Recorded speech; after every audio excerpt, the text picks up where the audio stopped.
Bismillahirrahmanirrahim. Assalamualaikum warahmatullahi wabarakatuh. Alhamdulillahirabbil alamin. Wa bihi nasta'in ala umuri dunya waddin. Wahdahu wassalatu wassalamu ala asyrafil anbiya'i wal mursalin wa ala alihi wa sahbihi ajma'in. Allahumma la ilma lana illa ma 'allamtana innaka antal alimul hakim. Rabbi shrah li sadri wa yassir li amri wahlul 'uqdatam min lisani yafqahu qawli, amma ba'du. Pertama-tama marilah kita mengucapkan puja dan puji syukur kehadirat Allah Subhanahu wa taala yang telah memberikan kepada kita nikmat kesehatan, nikmat kesempatan, nikmat taufik dan hidayahnya sehingga kita masih dapat lagi hidup dan juga mampu menjalankan amal ibadah di hari ke-24 Ramadan ini dengan baik dan juga mampu mempersiapkan diri kita menuju hari akhirat nantinya. Selawat mengirimkan salam kepada Nabi Muhammad SAW dengan melafazkan Allahumma shalli ala Muhammad wa ala ali Muhammad. Semoga dengan seringnya kita berselawat kepada beliau, yaumul qiyamah nanti kita dicatat sebagai hamba yang beriman, juga diridhoi masuk di surga Allah Subhanahu wa taala. Amin amin ya rabbal alamin. Hadirin rahimani wa rahimakumullah, kita mengetahui bahwasanya bulan Ramadan Allah ciptakan sebagai bulan yang mulia. Pada bulan ini Allah bukakan pintu rahmat, Allah bukakan pintu ampunan pada setiap hamba-hambanya yang bertaubat, yang ingin bertaubat dan kembali kepada Allah Subhanahu wa taala. Di 11 bulan sebelumnya kita banyak berbuat salah, kita banyak berbuat maksiat, kita banyak berbuat dosa.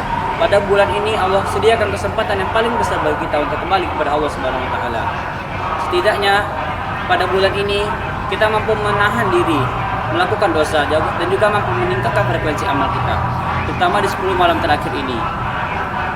Para ulama salaf telah mengatakan bahwasanya pada 10 malam terakhir ini Allah turunkan satu malam yang sangat mulia, itu malam Lailatul Qadar. Pada malam ini Allah turunkan para malaikatnya untuk memberikan rahmat kepada kaum muslimin yang beribadah pada malam hari itu. Sungguh merugi bagi kita jika kita melewati Ramadan namun dosa-dosa kita belum Allah ampuni. Makanya pada bulan Ramadan 1443 Hijriah ini merupakan suatu momen yang sangat besar bagi kita untuk memohon ampun kepada Allah SWT. Setidaknya kita rangkum ada 5 amalan yang mampu meleburkan dosa-dosa kita selama bulan Ramadan ini. Sebenarnya banyak amalan yang dapat meleburkan dosa, namun dalam hal ini kita rangkum menjadi 5 amalan saja. Yang pertama adalah menjalankan sholat 5 waktu. Dari hadis dari Abu Hurairah radhiyallahu anhu, bahwasanya Nabi sallallahu alaihi wasallam bersabda, di antara sholat yang 5 waktu, antara satu Jumat dengan Jumat yang lain, antara satu Ramadan dengan Ramadan berikutnya, di antara amal-amal tersebut mampu menghapuskan dosa-dosa seseorang selama dia tidak menjalankan dosa-dosa yang besar. Ini membuktikan bahwa adanya suatu isyarat dari Allah Subhanahu wa taala bahwasanya salat 5 waktu selain melakukan suatu kewajiban mampu mengangkat derajat seseorang, di sisi lain mampu menghapuskan dosa-dosa yang telah kita lakukan samping kita tidak melakukan dosa-dosa yang besar. Di zaman Umar bin Khattab radhiyallahu an, para sahabat Nabi senantiasa melaksanakan salat 5 waktu berjamaah, dan barang siapa tidak melaksanakan salat 5 waktu berjamaah maka terindikasi menjadi seorang munafik dan juga mampu dibakar rumahnya oleh khalifah pada saat itu. Yang kedua, melaksanakan siam Ramadan. Dari Nabi sallallahu alaihi wasallam bahwasanya beliau bersabda, "Man shoma Ramadanan imanan wa ihtisaban, ghufirallahu ma taqaddama min dzambi." Barang siapa yang berpuasa di bulan Ramadan dengan iman dan juga penuh perhitungan, ini mampu mengharapkan pahala dari Allah Subhanahu wa taala, maka Allah akan ampuni dosa-dosanya yang lalu. Ini membuktikan bahwa bulan Ramadan adalah bulan siam. Selain kita berpuasa, selain mendapatkan ganjaran pahala, Allah juga sediakan ampunan bagi orang-orang yang berpuasa dengan iman dan juga wahtisaban, mengharap pahala dari Allah Subhanahu wa taala. Yang ketiga, melaksanakan qiyam Ramadan. Dalam hadis dengan redaksi yang sama, Nabi sallallahu alaihi wasallam bersabda, "Man qama Ramadanan imanan wahtisaban, ghufira lahu ma taqaddama min dzambi." Barang siapa yang menjalankan amalan sholat malam dengan iman dan juga wahtisaban, ghufirallahu ma taqaddama min dzambi, maka Allah akan ampuni dosa-dosanya yang lalu. Nah, ini membuktikan bahwa pada bulan Ramadan adalah bulan selain bulan siam, Allah juga perintahkan untuk qiyam. Arti qiyam adalah menjalankan qiyamul lail. Qiyamul lail yang dimaksud adalah sholat tarawih dan juga sholat witir ditambah dengan sholat tahajud.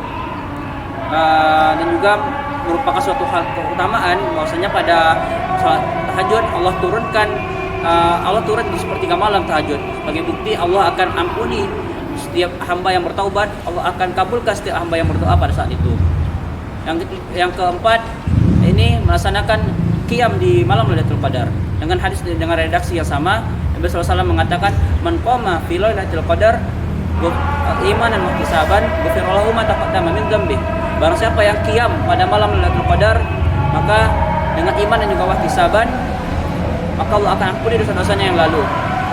Ini membuktikan bahwa pada malam Lailatul Qadar, selain itu merupakan malam yang mulia, di malam ini kita diperintahkan untuk melaksanakan berbagai macam amalan. Satu amalan yang utama adalah melaksanakan qiyam Ramadan, untuk melaksanakan tahajud, tarawih dan juga witir.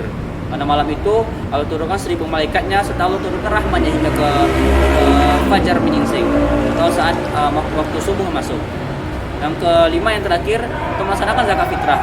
Zakat fitrah adalah zakat yang diwajibkan bagi setiap kaum muslimin, baik dia itu kaya maupun miskin, tua, muda, seorang pejabat atau para jelata, diwajibkan melaksanakan zakat fitrah. Dari hadis dari Ibnu Abbas radhiyallahu anhu bahwasanya Nabi sallallahu alaihi wasallam mewajibkan zakat fitrah bagi tiap-tiap kaum muslimin, antaranya dengan tujuan untuk menyucikan diri seseorang dari ucapan sia-sia dan ucapan kotor yang telah diucapkan di 11 bulan yang lalu. Dari 5 amalan tersebut, kita dapat melaksanakan satu persatu, kita dapat melaksanakannya kelima-5 amalan tersebut. Bahwasanya itu berdasarkan ketakwaan dan juga kemampuan kita.